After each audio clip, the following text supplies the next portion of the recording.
The Zimbabwean government presented a ZW $927.3 billion budget, 18% of GDP, for the 2022 fiscal year. The government expects to collect revenues totaling ZW $850.7 billion, 17% of GDP, thus resulting in a budget deficit of ZW $76.5 billion, which will be funded through issuance of treasury bills, TBs, utilization of the country's SDR allocation from the International Monetary Fund, IMF, and external loan disbursements, external debt. Treasury expects the economy to grow by 5.5% in 2022, which is a decline from 7.8% projected for this year. The growth is underpinned by anticipated above-normal rainfall for the 2021-22 agricultural season, bumper harvest and stable hydroelectricity supply, higher commodity prices on the global market for Zimbabwe's exports, and growth in various sectors of the economy. Zimbabwe receives 92% of its export income from raw, or semi-processed, minerals and tobacco. Key risks for 2022 remain on currency instability and the resurgent COVID-19 pandemic, which may call for a return to hard travel restrictions. On inflation, the government expects annual inflation to close the year at 58%, a significant increase from the initial projections of 10% at the beginning of the year. This points to anticipated growth in money supply and further depreciation of the local currency. 2021 Budget Comparison. For 2021, the government had projected to spend no more than ZW $421.6 billion, which was 18% of gross domestic product, GDP. Revenue projections were set at ZW $390.8 billion, 16.4% of GDP, resulting in a budget deficit of ZW $30.8 billion, 1.3% of GDP. Special Drawing Rights (SDR) Facility. Zimbabwe is set to receive a total of US $958 million worth of SDRs from the International Monetary Fund, subject to exchange of these SDRs for hard currency with central banks from other IMF member countries. So far, Treasury has withdrawn US $311 million from the facility, with most of the funds, US $144 million, going to the rehabilitation of the Harare-Bite Bridge Highway, and the remainder being allocated to COVID-19 vaccination programs, US $77 million, and agriculture social protection, US $80 million. Of the remaining amount, US $280 million has been set aside for foreign exchange reserves. The Auditor General, AG, is yet to publish reports of the utilization of these funds. More tax burden. The budget introduced a new tax of US $50 on cell phone handsets, which will be collected prior to registration of new handsets by mobile network operators, MNOs. Previously, handsets attracted a 25% customs duty, and this had seen the increase in mobile penetration rate and broadband access in the country. The new tax will be passed on to consumers, thus pushing the price of cell phones up, cost of doing business locally, and creating remittance nightmares for MNOs. The government hiked withholding tax from 10% to 30% to push non-compliant businesses to get their tax clearance certificates on time. The increase of the tax in an economy where close to 75% of the economy is informal will lead to a blanket increase in prices of goods and services to cover for the amount withheld for non-compliant suppliers.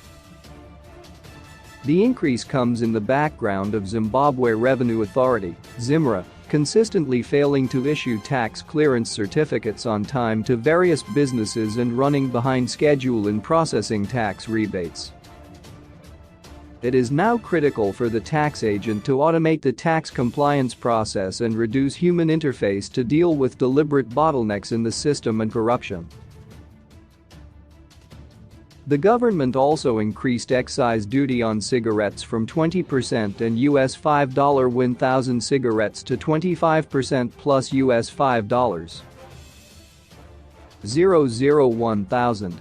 The increase will dent prospects for local value addition, considering that close to US $850 million of Zimbabwe's tobacco is exported in raw or cut reg form. To enhance value addition of tobacco and earn billions in cigarette exports, the budget needs to provide incentives to local value addition and exporting by current producers. Zimbabwe's cigarettes are competitively priced in the African market and globally. There is also a new excise duty of US 5 cents per liter on energy drinks. Revenues from the cigarettes and drinks taxes will go into a fund to fight non-communicable diseases such as diabetes and hypertension. The government made the right call, as non-communicable diseases are a leading cause of high mortality rates locally. Fringe labor relief. The government adjusted the tax-free threshold from ZW $10,000 to ZW $25,000 and widening of the tax bands to end at ZW $500,000, where a marginal tax rate of 40% will apply with effect from 1 January 2022. Equally, the tax-free threshold on US dollar income was increased from US $70 to US $100. The marginal tax relief to labor will do little to quell the restive civil service in an environment where total consumption poverty line (TCPL) for November exceeded ZW $7,556 per head. This means that a family of 5 now needs income of more than ZW $37,780 to be deemed not poor. Currently, the lowest paid civil servant, B1 grade, is being paid ZW $28,600, about US $150 on the open market. The increase in tax-free threshold will temporarily increase consumer spending power, just for a few weeks before inflation catches up and diminishes that buying power. However, the government made the right call in adjusting the tax-free bonus threshold from ZW $25,000 to ZW $100,000 to cushion labor after a tough second half of the year, where purchasing power has diminished rapidly. Ideally, civil service salaries need to be reviewed every quarter in line with inflation trends, or TCPL movements. It is important to note that government revenues increase significantly with advances in inflation, enough to exceed revenue targets. Disappointments. Formal players in the economy would be disappointed to note that the intermediated money transfer tax (IMT) tax threshold has not been reviewed upwards. Neither were there any efforts to make IMT deductible from value-added tax, VAT, or corporate tax, as is the case with other taxes. Similarly, business expected the government to address the challenge related to VAT exchange rate, as producers are owed millions as a result of ZIMRA failure to deduct input VAT from the output VAT. The government continued its hustling for foreign currency taxes without providing any incentives to exporters who are losing more 20% of their export earnings as a result of exchange rate disparities, or paying a cumulative figure of 45% in taxes. The budget was expected to craft policy incentives to encourage exports, beneficiation and improve viability for current exporters who are overwhelmingly overtaxed. Sinking in debt. Public debt has increased to US $13.7 billion before the Global Compensation Agreement debt of US $3.5 billion to former commercial farmers is factored in. In 2015, the taxpayer assumed the Reserve Bank of Zimbabwe (RBZ) debt of US $1.5 $4 billion in this year, US $3.3 billion in legacy debt has been added on the taxpayer as well.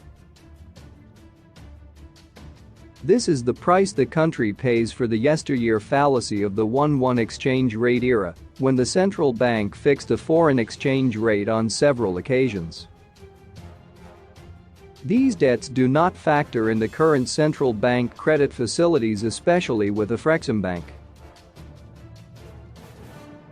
The lender recently highlighted that it has extended credit worth over US $13 billion to Zimbabwe, largely the central bank. There is widespread vagueness on how the money was utilized and whether Parliament had oversight on the total running debt incurred by the bank without legislative approval as required by the law of the land. It is worth noting that, as of December 2017, the central bank external debt was US $733 million. Conclusion. On paper, the government has made significant improvement in allocating more funds to infrastructure development, health, social services and health. However, a lot still needs to be done in prioritizing education and healthcare on disbursements of funds from treasury coffers. Selected ministries and departments get over 100% of their budget allocations within months, while health, social services and education are sacrificed. As such, the effectiveness of the budget is in the actual disbursements of funds, not the face allocation. The government's appetite for foreign currency continues unabated. On the right hand, the government is implementing US dollar taxes that are not payable in local currency, while on the other hand it is paying suppliers and civil servants in local currency using a pegged exchange rate.